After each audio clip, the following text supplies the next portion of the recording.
first thing is just, for me, it's an honor to have Bobby back here. I've been a huge fan of his ever since, I've watched college basketball, and so to have that moment before the game with him and Coach K meant a lot to me, hopefully meant a lot to him, and I know for our program, just to welcome him back, everybody from the crowd, just how they responded to him was special. Thought the game was great, just to play a high-level opponent, to build on what we did last game. I saw some improvements. Obviously, the way we shot the ball in the second half was great. My biggest thing is how hard we played and how connected we were. And that's the most important thing for me. We have to continue to build. We're 0-0. This is, again, a great experience, but we have a lot to work on, a lot to build from, and we're excited for this thing to start for real. So happy to answer any questions, but I just thought tonight was a special night having Bobby Hurley here. Jon, what were your thoughts on the way you guys played defense for the majority of the game? Jumped out that way. Much improved. Much improved. I thought between the two games, I thought we were way more connected. We made some switches from some things I didn't like. I didn't think I coached them as well as I could have in that first game with how we were playing ball screen defense and just our pickup. I thought we were just soft overall. And I thought this game, the physicality, I think it shows with the points in the paint. Obviously, the rebounding, those two stats, I think, are a reflection of that. And then they just busted their butts. So even when you're maybe missing a coverage or the technique isn't perfect, you can make up for some things if you're just, giving it everything you have, which I thought we did. Which I thought we did tonight. Yeah, Jon, just to mention, you followed up on talking about the second half shooting. You were impressed by that, but the fact that you guys were up by 16 in the first half without the three-point shot necessarily falling, what does that say about the offensive versatility of this group and their ability to sort of grind it out? Well, I thought, we approached these two games hoping not to call a ton. That wasn't the goal to execute. My biggest goal was to challenge our guys to learn how to play and continue how to play. So when the possession, we push on everything, but when we push and something's not there right away, how can we continue to break down the defense, go into our after actions, continue to play basketball? I thought we did a good job in the first half. I was just telling them good shots, and continue to go to the boards and continue to shoot the right ones. And there's probably a small segment we over dribbled, but for the most part, I thought the sharing and shot selection was great. And I just believe with our shooting on this team, it's only a matter of time. And I don't know if it's going to be, what was it in the second? It was 15 to 23. But you do feel like you have a chance to make some shots with this group. Coach, last weekend, Tyrese and Mason did regain captain duties. But talking to Tyrese after the game tonight, he said you haven't named the captain yet. Is that something that you guys are planning on doing before the season starts, or no captains? Or? We're gonna see. Yeah, we'll see. Okay. I will tell you, those guys have done a terrific job with our team. Tyrese's experience, his focus on a daily basis. Mason has brought such a great energy, man. Coming from Purdue, despite all the messed up coaching he gets from Painter. Besides that, he's just being in that program though. He's wired in such a winning way. His energy, he's so secure. He's helped our young guys. He's been so good for us. Yeah, Jon, so with Colin Knippel, what did you see in him in high school when you recruited him, and then also kind of how's that process been so far, culminating with what he did tonight? Yeah, I remember, actually, I remember getting a text one day from my dad, believe it or not. My dad gets the assist because somebody texted him about this kid, from the Midwest, and just an hour north of us, Milwaukee. And I said, sure, Dad, I'm sure he's a good player. And then I had a chance to see Colin at NBA camp in person. I saw film of him, and I saw him in person at NBA camp, and it's, you're not seeing him in his natural, they don't have plays there, you're playing with different guys. And it took me about 10 minutes. I said, all right, like this guy, I think he belongs at Duke. The thing that impressed me the most was his feel, but also his toughness. And that's what's jumped up the page to us as a staff, watching him, coaching him every single day. He's tough, he has great feel, and of course his skill set is high level. John, I think earlier in the year you used the word hesitant to describe Cooper. You said he was a little hesitant.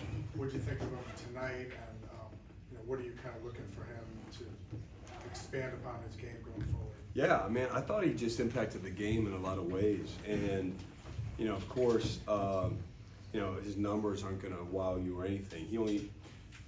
I didn't put him back in the game, so that's part of it. I just think he has this it factor that you can't explain, where he just makes everybody around him better. And his unselfishness, when your best player is not searching for stats, it has such an amazing impact on the rest of your team. And that's what he does. And he guards whoever you ask him to. He's pushing the break, the ball flowed through his hands. Thought he had a good game, and still he's got way more in him. So I was proud of him. For someone like that who's only going to be here probably 6 months or a year, how do you think he's enjoying the college experience and trying to get the most out of it? Cooper's present every single day, and enjoying it. And he's got a lot to worry about after this, but I just want him in the moment, and that's what he's done. John, considering all the new pieces and the young pieces, how surprised are you that the connectivity that you just mentioned is there so quickly? To be honest with you, it's not surprising for me. I just felt, this spring we had to have, we went through a lot just to have these conversations and to explain what the fit meant. It was all about fit for us.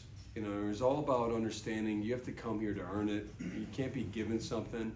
And I still remember, one of the first couple of weeks I got the job, I talked to Shane Battier, and, Shane said, when you think about Duke basketball, what do you think about? And he says one word, it's competition.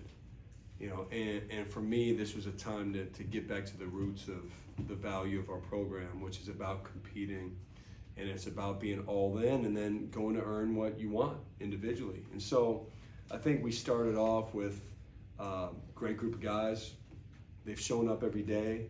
Of course, I'm saying this before even playing a one real game, but this was the intent, and it's a credit to all these guys in the locker room that they signed up to be here. Coach, you're able to tap into your bench today with guys like Isaiah and Mason Gillis. How big are those guys later in the season now, being able to have all your players build their own court chemistry? Yeah, I mean, everybody's important. And, look, part of this, you can't play everybody.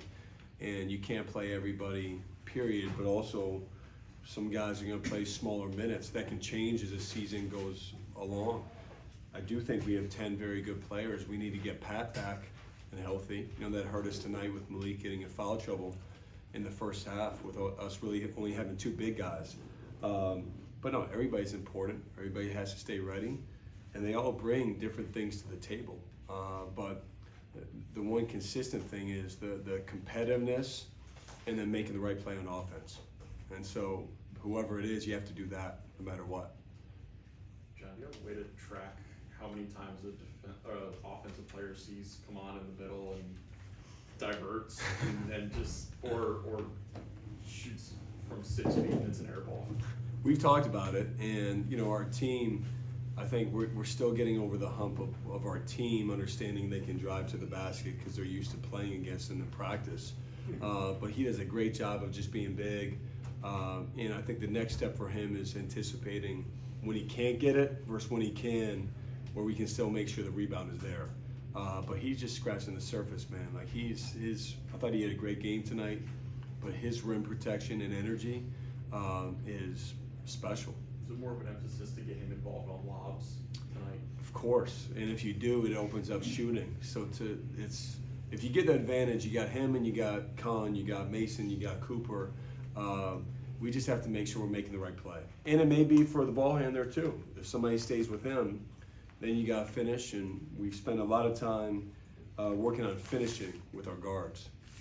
Hey Coach, both Caleb and Tyrese told me after the game that the thing they think is better this season than it was last season is their defense. One, do you agree with that? And two, did you see that tonight? Yeah, I mean, look, it's at the same point, maybe it's. Ask me after we played some games and put it together. But I think the intent is there. I think the ability is there. I think it's also a credit to those two guys. Both of them are better defenders, and they've worked hard on it. And so, yeah, I think the versatility is better in terms of being able to switch. But again, we were top 20 defense last year. It's not like we had a good defense last year. But I do think this team has a chance to be really good.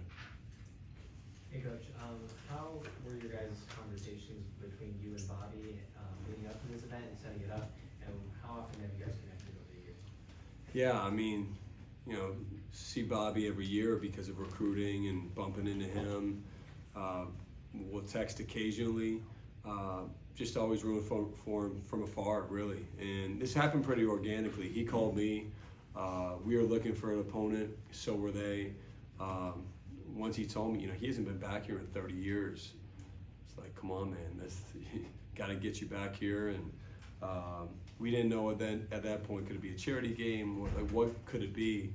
And it just turned out this was the best thing. But I'm grateful that this worked out. Thanks, Coach, appreciate it. Thank you.